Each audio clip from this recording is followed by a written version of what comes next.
We were at, you were able to Is see this it. the We correct were one? at, yes, yes. Okay, please Yeah. go ahead. Yeah.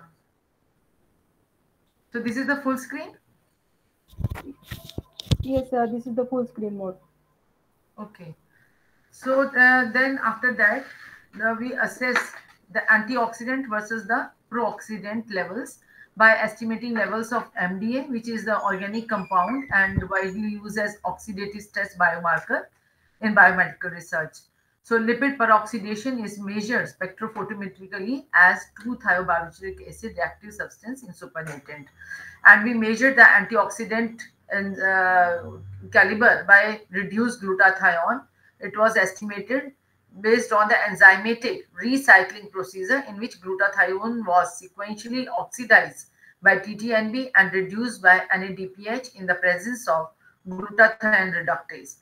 Then again, nitrites and nitrates, the stable metabolites of nitric oxide, because we know that in addition to the oxidative free radicals, the nitrosative free radicals also play an important role in inflammation. So we measured the total metabolites of nitric oxide, that is nitrates and nitrates, by the method of Tracy et al. Next slide, please.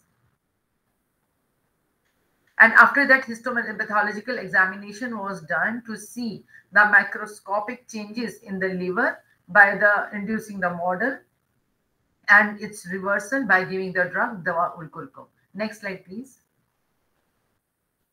So this slide shows the effects of dawa ulkurkum and its hydroalcoholic extract on humoral immunity. We know that adaptive immunity is of two types, humoral and the cell-mediated immunity.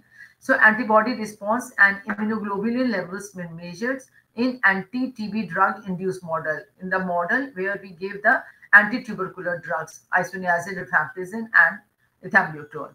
So this slide shows that as compared to the control, when in experimental control, that is a hepatic dysfunction, there was an increase in the level of immunoglobulin M, IgM, IgG, IgA, and the IgE.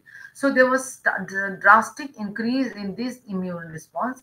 And silymarin, which is a drug, which is a drug which is given in hepatic dysfunction and well-known drug, it reduced these immunoglobulin levels.